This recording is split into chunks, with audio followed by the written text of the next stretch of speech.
A very long time ago, there was an era when the waters of rivers were as clear as glass, and mornings began with the songs of birds echoing through the forests.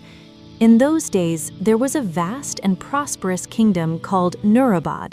Nurabad was ruled by a just and kind-hearted king named Salman. King Salman loved his people deeply, and in return, his people were devoted to him. The greatest joy of his life was his only daughter, Princess Mahnoor. Mahnoor's birth itself was considered a miracle. It is said that the night she was born, thousands of jasmine flowers bloomed at once in the palace gardens, and a radiant star appeared in the sky, shining brightly throughout the night. Princess Mahnoor was extraordinarily beautiful. Her hair was soft as silk and fell to her waist. Her eyes were deep blue like a peaceful lake, and her smile carried a light that could brighten even the darkest rooms. But her true beauty lay in her heart. She was gentle, compassionate, and always willing to help others. Whether palace servants or garden caretakers, everyone loved her dearly. Very few people knew that Mahnoor was actually a unique secret between the human world and the realm of fairies. In the late hours of the night, when everyone was asleep, a soft glow would descend upon the palace rooftop. The fairy queen, Merunisa, would quietly come to see her daughter. Mahnoor was the very essence of that fairy queen's light, entrusted in human form to the king because he and his late queen had never committed injustice against anyone. Sadly, Mahnoor's mother passed away due to illness when she was still a child.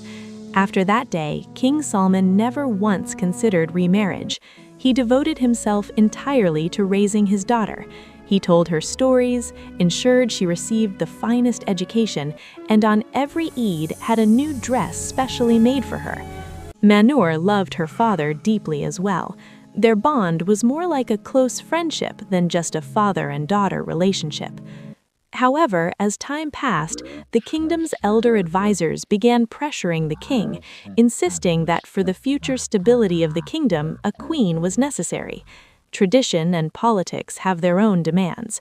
After much thought, the king finally agreed to remarry. This time, he married a beautiful and outwardly noble woman from a distant land named Queen Zareen. Zareen's beauty was widely admired. Her face was like a white rose, her hair long and jet black, and her garments always adorned with precious jewels. But within her heart lived a darkness unseen by others. In the beginning, Queen Zareen behaved kindly toward Mahnoor. She gave her expensive gifts, dined beside her, and praised her in front of others. But whenever Mahnoor's beauty and grace were mentioned, jealousy stirred within Zareen's heart. She felt that the palace still remembered the former queen and saw Mahnoor as her reflection.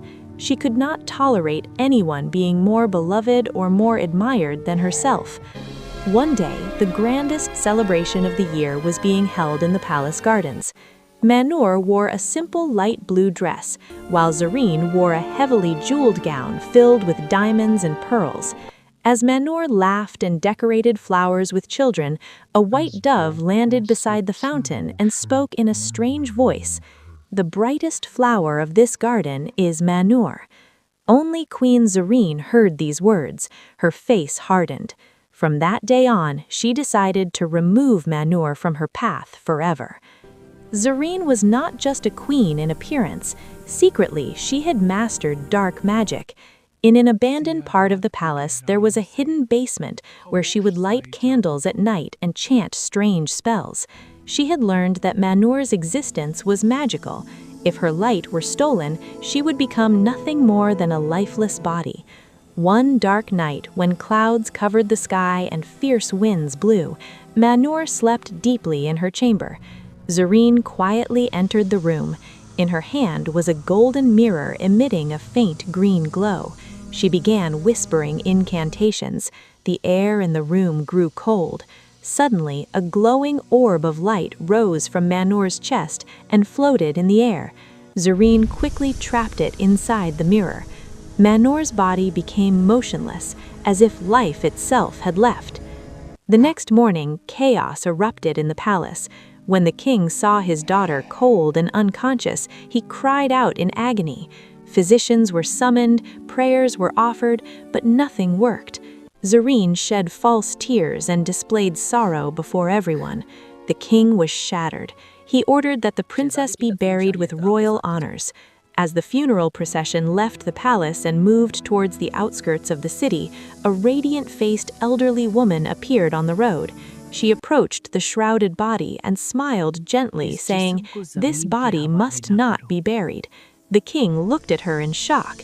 The old woman revealed her true form. She was Queen Mahnoor, the fairy queen. She said that Mahnoor was not fully dead. Her light had been stolen. If that light were returned, she could live again.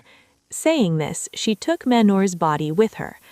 The fairy queen carried Mahnoor to a peaceful valley where a crystal-clear river flowed. She prepared a bed of flowers and shimmering stones and laid her there. Around her, she created a protective circle of light so that no evil force could approach. During the day, Mahnoor remained motionless, but in the last hours of the night, her eyes would slightly open and she could speak weakly with the fairy queen. Far from Nurabad, in another kingdom, lived Prince Ayan. He was not only brave, but wise. He had decided to find a life partner who was unmatched not only in beauty, but also in character. He traveled to many kingdoms. Some princesses were drowned in arrogance, others were greedy for wealth, and some were tangled in political ambitions. One day during his journey, Ayan saw an elderly woman slipping by the riverside. He quickly dismounted his horse and helped her. That elderly woman was actually Queen Mahnoor. Seeing the prince's pure heart, she told Mahnoor's story. A strange ache filled Ayan's heart. He requested to see the princess. That night, when Ayan reached the valley, moonlight shimmered over the flowers. In the center, Mahnoor lay on her bed of blossoms as if asleep. As the night deepened, her eyes slowly opened. Ayan was moved not only by her beauty, but her sorrowful smile. Mahnoor told him that her light was imprisoned inside a magical mirror held by Queen Zareen. Until that light was returned, she could not regain full life. The fairy queen explained that every new moon night, Zareen visited her basement to gaze at the mirror. If someone pure-hearted and courageous shattered it, the light would be freed. But the basement door was protected by magic that could only be broken by truth and sacrifice. Without hesitation, Ayan set off towards Nurabad. Under the cover of darkness, he entered the palace. At the basement door, strange shadows and mist surrounded him, but he did not lose courage. He prayed sincerely, and the door opened. Inside, Queen Zareen stood smiling at the mirror. Suddenly, Ayan lunged forward and seized it. Zareen attacked with magic, but Ayan hurled the mirror to the ground with his sword. It shattered, and a radiant orb of light rose into the air. At that very moment in the valley, the light returned to Mahnoor's chest. Her breathing steadied. Color returned to her face. The fairy queen smiled. Back at the palace, Zareen's magic broke.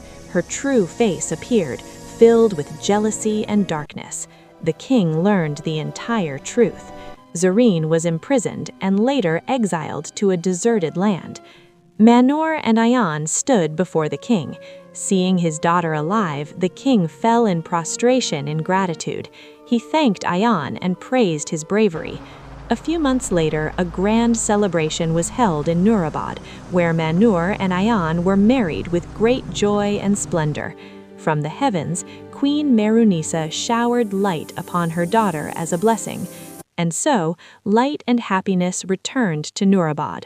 Mahnoor dedicated her life to serving the people, and Ayan proved to be her true companion. People still say that when the heart is pure and intentions are sincere, no matter how deep the darkness may be, even the smallest light can erase it.